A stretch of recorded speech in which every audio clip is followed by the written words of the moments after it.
Olá, pessoal, tudo bem? Estamos aqui hoje em mais uma aula, entrevista, o bate-papo do nosso curso de gestão da educação 2.0 para hospitais. Hoje a gente está aqui com uma pessoa muito especial que tem sido nosso parceiro aí há algum tempo, que é o Heleno Costa. Boa tarde, Heleno, tudo bem? Boa tarde, tudo bem a todos aí? Prazer mais uma vez estar colaborando aí com essa discussão e essa inovação de alcançar aí os interessados no tema. Legal, legal. Heleno é gerente nacional de educação corporativa do United Health Group e foi uma das primeiras pessoas que a gente pensou quando estava em convidar, quando estava elaborando esse curso aí. A gente já teve algumas experiências bem bacanas aí no campo dos cursos online, enfim, a gente percebeu que poderia seguir em frente fazendo outras coisas também. Então, agradecer, Helena, a sua participação.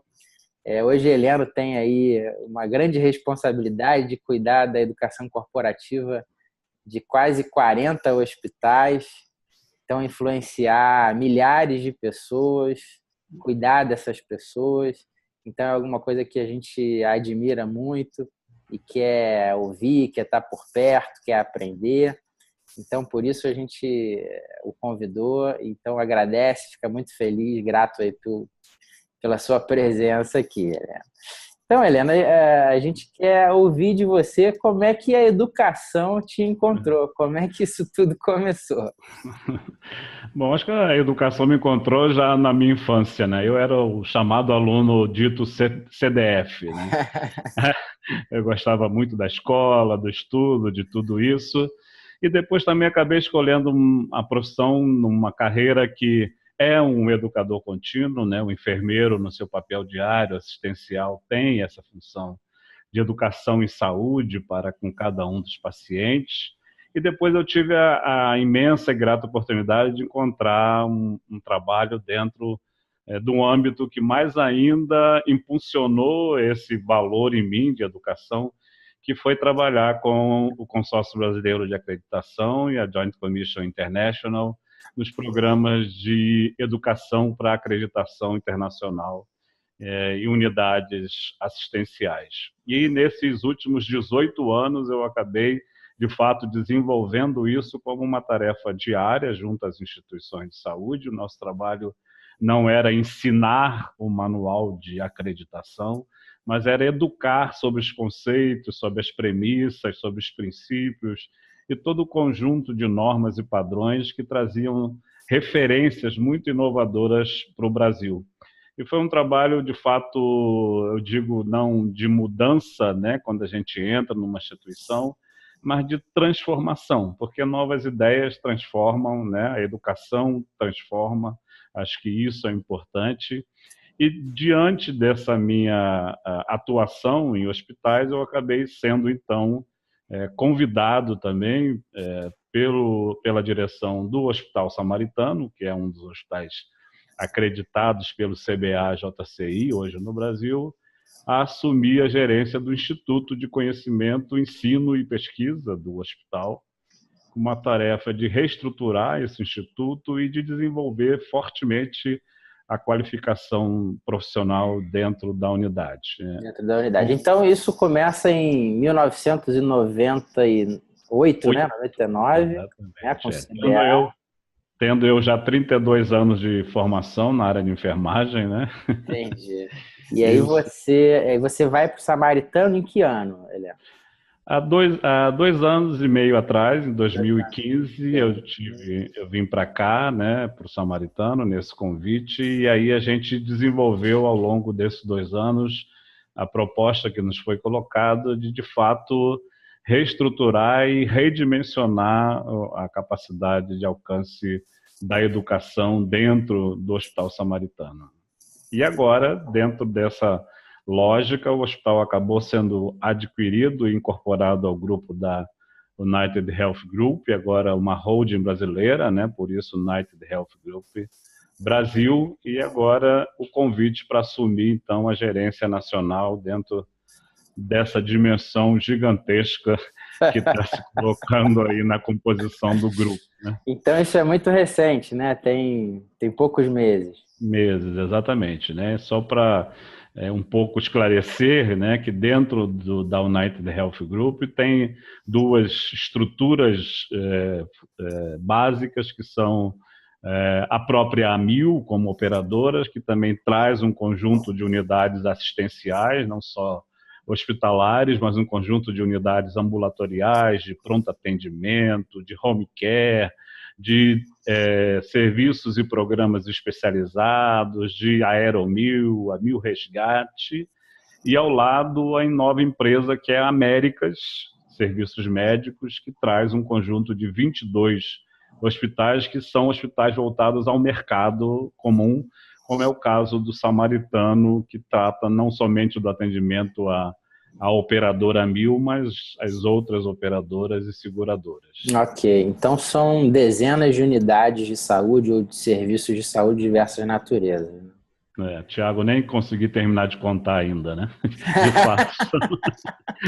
De fato, são 38 hospitais, agora com a incorporação do Hospital Ana Costa de Santos, né? Distribuídos em São Paulo, Rio de Janeiro, Paraná, Distrito Federal, Fortaleza, Recife, Natal, né?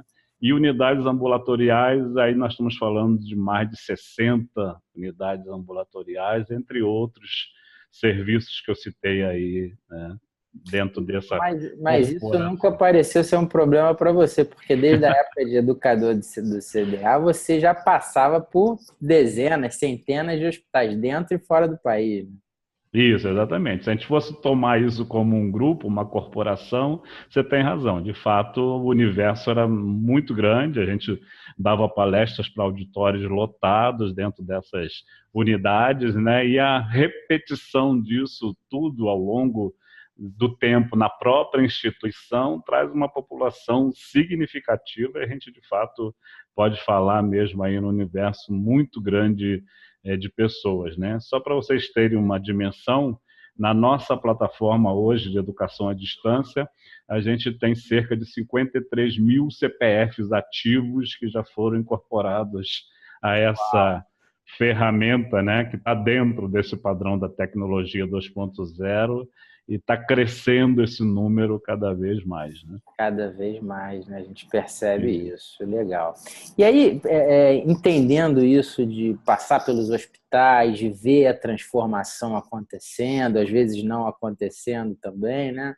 Como é que é a sua percepção, Heleno, sobre, assim, onde é que começa a preocupação do hospital ou da unidade de saúde com a capacitação do profissional? Assim, pegando o hospital moderno, com o que ele começa a se preocupar?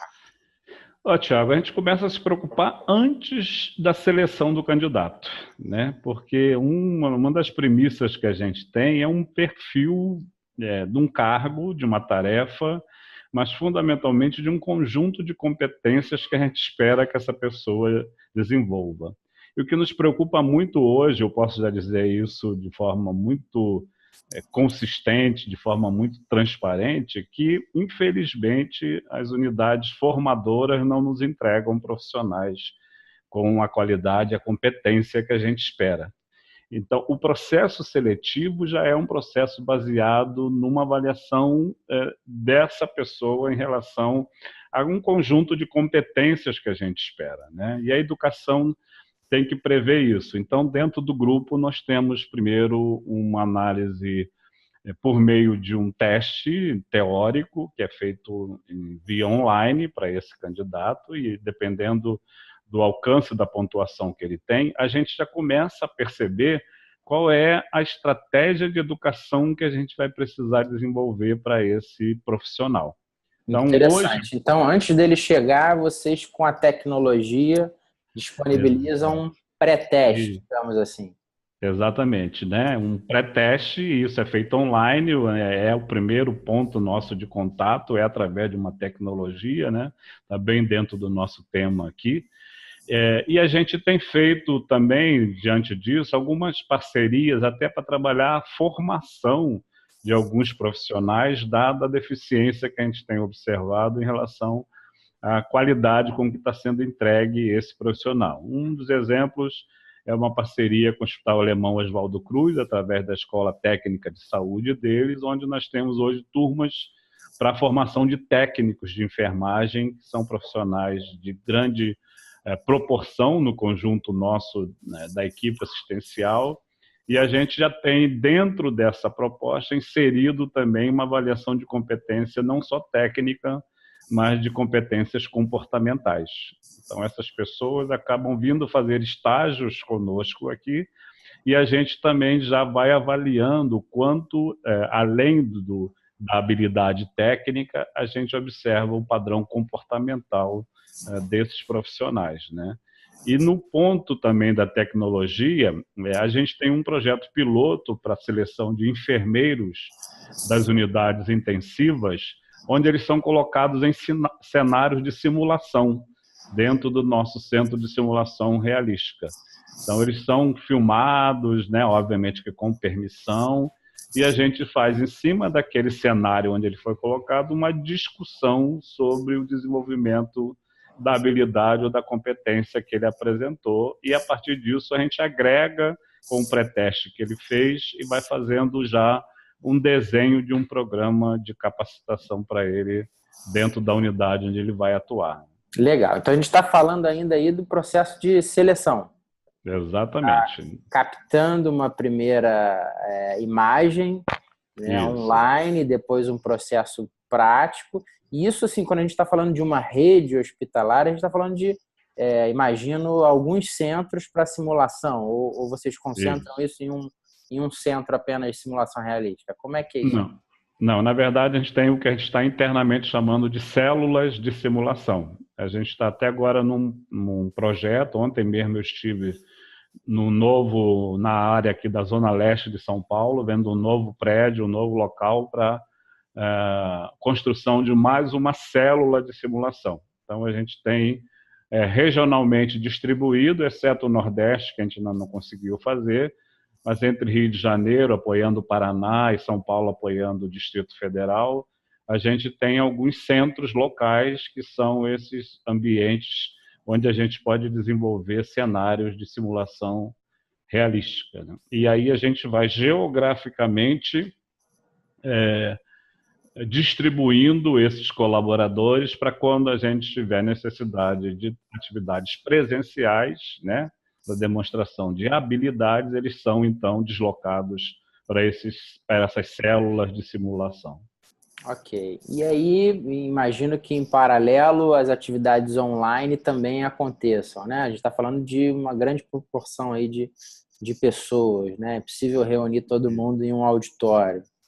Exato. E o investimento está sendo muito grande nesse sentido. A gente está buscando cada vez mais utilizar as estratégias da educação à distância, né, por recursos de diferentes modelagens e fazendo muito agora uma mudança da proporção entre a necessidade do presencial com esse à distância. Então, muitos conteúdos que a gente vinha conservadoramente trabalhando como necessidade da presença do colaborador, a gente está transformando em conteúdos digitais. Esses conteúdos são disponibilizados dentro da ferramenta de educação à distância. Essa ferramenta nos proporciona um controle também que são importantes do ponto de vista do acesso, de fato da realização do curso, os pré-testes, pós ou testes durante, né, a realização do exercício, e conformando isso em sistemas que a gente sabe, né, da linguagem que você conhece um pouco, do blended, que é esse misto, né, que a gente coloca. E aí, esses conteúdos depois que são colocados à distância, alguns deles a gente tem o presencial de validação, como a gente chama, da habilidade. Então, Okay. o exemplo é da massagem cardiorrespiratória, né? Não dá para fazer à distância ainda. Então, a gente, dentro das células de simulação, mas em vez de fazer com que os funcionários fiquem 8 horas dentro de um auditório, a gente leva esses simuladores até os locais de trabalho e ele depois, então, faz, por exemplo, a habilidade das massagens cardíacas, né? Do que compõe aí o conteúdo. Entendi. Você mencionou aí alguns conteúdos que conservadoramente ainda são utilizados, enfim, os treinamentos são feitos presencialmente. Você pode citar exemplos de conteúdos que têm ido para o online? Exato. Essa própria formação da ressuscitação cardiorrespiratória pulmonar, ou o que a gente chama desses obrigatórios de formação avançada em cardiologia, avançada em áreas de trauma, para emergência, avançados para pediatria, para obstetrícia, maternidade, né? Que são essas formações que hoje, inclusive, são amparadas a cardiologia pela American Heart Association, que na verdade se tem muito um pensamento fechado. Eu, quando vim para aqui, a gente discutiu muito isso, não há a exigência de que aquilo que é apresentado do ponto de vista de teoria em sala seja feito obrigatoriamente com um instrutor em sala de aula. Então a gente está remodelando esses conteúdos, está transformando essa parte teórica até numa conjunção também com competências de nossos próprios especialistas, porque a gente tem cardiologistas, né, de alto gabarito, e a gente consegue, de fato, transformar isso num conteúdo digital, EAD, e até com alguns recursos de interatividade desses conteúdos, também é outro recurso que eu acho importante da gente citar aqui, que o conteúdo não precisa mais ser aquele formato slide, passa slide, né? Mas de constituir esse conteúdo com uma modelagem muito mais de interessante do ponto de vista do participante. E quando a gente fala aqui, né, meus dedinhos, especialmente do público médico, a gente tem que ter, de fato, uma estratégia diferenciada para eles. Então, a gente começa a falar sobre as estratégias para captar, para alcançar, para tornar mais atrativos os treinamentos. Você acha que passa por aí, né? Mais interatividade, recursos tecnológicos, é isso mesmo?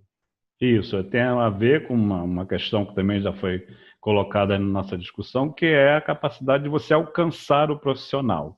A gente tem que entender que a gente tem públicos distintos, não só no fato da categoria profissional, de ser médico, enfermeiro, fisioterapeuta, mas hoje, por exemplo, dentro da enfermagem, se você for falar do público de técnico de enfermagem, são jovens que estão no seu smartphone, que estão nos seus joysticks, que estão, né, em outra linguagem completamente diferente, e a gente também tem que apropriar esse conteúdo ao interesse, ao ambiente de interesse que ele tem. Ele pode, no seu smartphone, num determinado momento, estar fazendo um joguinho que tem a ver com uma educação corporativa para ele, entregando para ele um conteúdo que é de interesse nosso, que ele conheça, né? Mas que pode ser, de fato, atrativo ao ponto de vista da gente criar dentro do nosso programa aqui de ressuscitação, por exemplo, cardiopulmonar para eles, para esse grupo de técnicos, a gente tem no meio games, onde ele vai respondendo perguntas e vai, né, interagindo com esse programa e vai, de fato, respondendo à nossa necessidade de adesão a esses conteúdos. Então, para alcançar esses profissionais, a gente tem que ser criativo, né? Do ponto de vista de ter estratégias distintas, não somente para públicos distintos, eu digo, repito, de médicos, enfermeiros, fisioterapeutas, mas mesmo entre os médicos, os mais jovens têm outra linguagem. Outras gerações, né? Exatamente. Isso é muito interessante, a gente vem percebendo, trabalhando aí com educação, com os hospitais, que a maneira de aprender mudou. As pessoas, quando reunidas num auditório, elas estão fazendo milhões de outras coisas, além de estar lá ouvindo a palestra, o treinamento. Exatamente. Ou seja, os responsáveis pela educação necessitam, a partir de agora, então, ou já de muito tempo, a se preocupar com isso, né? Como inserir, principalmente a nova geração, nessa forma de aprendizado, né? Aumentar a capacidade de aprendizagem dele. Eu costumo dizer que a tecnologia é amiga e inimiga, né? Porque num auditório, numa aula tradicional, ela é uma competidora fortíssima. Né? O Forte. cidadão tá num game, tá no WhatsApp, tá no SMS, né? Tá olhando um A gente vídeo. até brinca, né? Fala assim, vem cá, essa mensagem que você está mandando aí é para mim, para tirar dúvida? É para quem? Exatamente, né? Então, até a estratégia da gente oferecer conteúdos em SMS, conteúdos via WhatsApp, isso está já acontecendo conosco também, né? Fazendo Legal. aquelas pílulas, aquelas chamadas, né? Fazendo essa interação com esses públicos já através também desses recursos, porque ele não vai pegar o livro. Ele vai pegar o seu smartphone para olhar o que é de Para interessante. lembrar, para acessar o checklist, né? Exatamente, é nesse Exatamente. sentido, né? E você, emendando aí essa questão do alcançar, na sua visão, assim, o que está chamando a atenção em termos de necessidade? O que mais grita para os Uhum. hospitais que os gestores precisam estar atentos em termos de capacitação? Eu tenho já aqui um mantra com a minha equipe que é o seguinte: o técnico a gente de um modo ou de outro resolve. Acho que a nossa necessidade premente é comportamental. A gente precisa ter estratégias distintas para, de fato, resolver questões que a curto ou a médio ou até a longo prazo não se resolvem de forma satisfatória. A questão dessa necessidade da gente criar uma trilha de aprendizagem comportamental tem que vir até dessa estratégia que eu citei anteriormente, da gente já fazer um processo seletivo olhando para esse comportamento das pessoas, né? O público que é o nosso alvo, que são os profissionais, mudou. Mas o público que é atendido pelo hospital também mudou. No hospital moderno, o público está diferente, ele está com outras expectativas, né? Então, ele não quer que fique com aquele sorriso McDonald's para a cara dele, como eu brinco aqui, né? Com toda a deferência lá à empresa, né? Porque eu sou um, um consumidor do McDonald's, nem tanto, mais alguma vez ou outra, mas ele não quer estar aquele sorriso estampado, né? Ele quer uma atenção especial que muitas das vezes não se expressa por esse sorriso, né? E no McDonald's você entra porque você escolheu entrar no McDonald's. No hospital, muitas vezes a escolha não é sua. Você está ali porque tem, de fato, uma necessidade de um atendimento, de uma cirurgia, de um procedimento, ou o que seja, né? Então, por mais simples que pareça, o olho no olho, o tocar, o ouvir, né? O direcionar de fato a atenção para a necessidade dele como indivíduo, não para a doença dele, né? Ele não está ali porque ele é uma apendicite, ele está ali porque ele é um Tiago, um Heleno que tem uma apendicite, né? Então, muitas vezes a pessoa, calma que sua apendicite vai ser resolvida. Mas e a ansiedade dele? Né? E o que ele quer fazer? Essa semana passada, um caso muito interessante foi trazido para a nossa reunião de lideranças aqui no hospital, e como uma queixa. O paciente, às 11 horas da noite, resolveu que queria beber um vinho, que o médico lhe permitiu beber. Só que ele queria beber, ele disse, eu só bebo vinho em taça. E ele disse, não é possível que um hospital desse tamanho não tenha taça para eu tomar um vinho. E, por incrível que pareça, não é que não tinha, mas as pessoas que estavam próximas a ele não tinham acesso a essa taça. E ligou para alguém, ligou para a gerente de atendimento, a gerente de nutrição, tem uma taça. E entregou. Depois dessa expectativa, se entregou a taça, né? Mas quem estava ao lado dele não teve tanta iniciativa de entender qual era o pedido e a necessidade dele, né? Não Entendi. é simplesmente uma exigência boba. O jeito dele ser, né? É isso que a gente dentro do hospital tem que entender. Então, essas necessidades têm muito a ver com esses gaps que a gente tem que ter capacidade de ir identificando ao longo de um programa de educação que a gente faça com a nossa equipe profissional. Exatamente. Muito bom esse E, exemplo aí.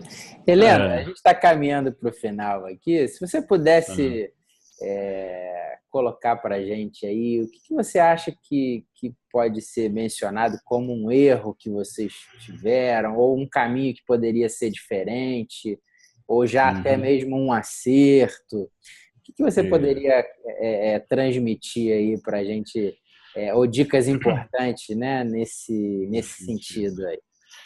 Bom, primeira situação de erro nossa foi o seguinte: querer descobrir e entender o que o profissional precisa como conteúdo de educação.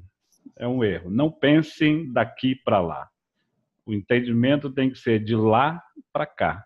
Converse com seus profissionais, conversem com as suas bases, entendam deles o que eles têm como maiores expectativas em relação a um programa de educação, a um programa de capacitação. O nosso olhar daqui para lá pode estar distorcido, pode estar invertido. Então, no início, nós construímos conteúdos que não foram de fato efetivos na adesão dos profissionais, porque eles não entenderam aquilo como necessidades deles lá na ponta. Então, hoje a gente tem um trabalho que a gente faz 2 vezes por ano, que é de buscar no público-alvo quais são os interesses que eles têm em relação aos programas de capacitação. Aquilo que é obrigatório do ponto de vista tácito, técnico, não tem muito como escapar. Mas mesmo usando, como eu disse, tecnologias digitais, tecnologia de interatividade, facilita. Mas outros conteúdos, eles podem vir da própria decisão do público-alvo. Não nós aqui, como educadores, queremos descobrir o que ele tem de necessidades reais lá no seu ambiente de trabalho. Então, façam, né, esse erro nosso nos deixou investir em conteúdos, em temas que depois a gente viu que não foram produtivos do ponto de vista de implantação. Do ponto de vista de acerto, acho que é você ter a estratégia de sempre ter o líder como interlocutor ou o gestor da área como interlocutor do seu programa ou do seu plano de trabalho. Também não adianta você, a área de educação, querer alcançar a ponta diretamente sem ter um interlocutor importante que é o líder. Então, hoje aqui, a gente tem dentro do nosso BSC, né, que é um instrumento que a gente avalia os indicadores de resultados corporativos, institucionais, um indicador que a gente chama de taxa de efetividade e participação em atividades educacionais. Então, determinado público-alvo, a gente tem a meta mínima de 80% de adesão, com o ideal de 100%. Então, quando a gente define o público-alvo desse conteúdo a ser ministrado, o gestor da área, o líder que está lá junto à equipe, assinam conosco um termo de adesão desse plano de participação dos seus colaboradores. Porque também ele entende a dinâmica do seu setor e ele vai nos ajudar a construir, por exemplo, o cronograma de aplicação desse processo. Ele, gente, sexta-feira não dá porque é um dia muito cheio. Quarta-feira não dá porque a gente tem exames disso, daquilo, e eu preciso de mais gente aqui junto comigo. Além disso, tem os férias, tem os afastados, né? As pessoas que têm alguma outra demanda de atividades externas. Então, esse gestor é o nosso grande interlocutor hoje do planejamento das atividades de educação e é ele que nos ajuda a garantir esses 80% mínimo de adesão dos participantes. Acho que isso é fundamental. E outra Legal. coisa, né? E outra coisa é você diversificar os seus modelos e as suas práticas de educação. Não dá para se pautar. Fujam do modelo conservador presencial, esse não vai funcionar mais. E quando a gente fala de hospital, muito mais ainda, porque tirar um enfermeiro de uma unidade de terapia intensiva neonatal é uma coisa dificílima. Acho que todo mundo entende isso. Então, diversifiquem seus modelos, né? Trabalhem a oportunidade de você ter o menos presencial possível, mas numa modelagem que você também possa fazer uma atenção ao conteúdo que está sendo construído para esses profissionais. Muito legal, muito legal. Para a gente fechar, então, Heleno, o que você diria aí como palavras de incentivo aos gerentes de qualidade, aos responsáveis pela educação continuada nos hospitais? Qual a mensagem que você deixa para esse grupo aí que está nos ouvindo? Isso, eu acho que não tem jeito, ninguém vai a lugar nenhum se não tiver competência suficiente para desenvolver seu trabalho, né? Isso se aplica a todo e a qualquer um indivíduo e a qualquer e todo profissional de saúde. Não desistam dessa ideia em momento nenhum. A educação é feita a qualquer e todo momento. Não é preciso você esperar que uma atividade formal se estabeleça para você educar seus profissionais. Acho que é importante que você assuma, e principalmente aqueles que são gestores e líderes, o papel de educador a todo momento, a todo instante. Se você observar um comportamento indevido, se você observar uma ação ou o desempenho de uma atividade de forma incorreta, não espere um treinamento para resolver a situação. Intervenham naquele momento, porque isso tem um valor de resultado muito mais positivo. O nosso trabalho como gestores de educação é entregar aos profissionais, os meios, os modelos, os formatos. Mas esse processo de educação, ele tem que ser instantâneo, ele tem que ser contínuo, ele tem que ser presente como um mantra, né, nessa decisão de fato, mudar comportamentos, de mudar graus de conhecimento, de mudar, de fato, competências das pessoas no dia a dia. Então, a instituição precisa investir nisso também. Não há como a gente não considerar isso, né? Sem investimento também, não teremos como alcançar isso, né? Hoje, a gente, felizmente, aqui na instituição, e mesmo agora na estrutura corporativa, a gente tem uma equipe dedicada, voltada, de fato, a desenvolver essas habilidades, essas atividades e a constituir esses programas. Mas nós somos os meios. É importante que a gente esteja constantemente interagindo com a ponta, com as lideranças e, fundamentalmente, aquelas lideranças intermediárias que, se eles entenderem o propósito do seu trabalho, aí o ganho é significativo, né? Por experiência própria aqui na corporação. Legal, Heleno. Muito obrigado aí pela conversa, uma experiência relevante. Daria para a gente ficar aqui 2 horas conversando, né? Muito legal. Isso, exato, O exato. Heleno, o Heleno é autor do livro Qualidade e Segurança em Saúde. As pessoas podem encontrar esse livro aonde, Heleno? Ele tem hoje, indicaria já mesmo para a editora DOC, né, que é a editora que publicou o livro. Ele tem o site editoradoc.com.br. Ele está já em formato e-book, eu acho que é muito mais interessante. E quem acessar agora o site vai ter chance de escolher e poder baixar um dos capítulos do livro para entender qual é a proposta da nossa publicação, de aplicação desse conteúdo, que é bastante prático do ponto de vista do entendimento dos requisitos e padrões dos manuais de acreditação internacional. Então, editoradoc.com.br. E eu tive a informação que esse ano o livro vendeu mais do que o ano passado, né?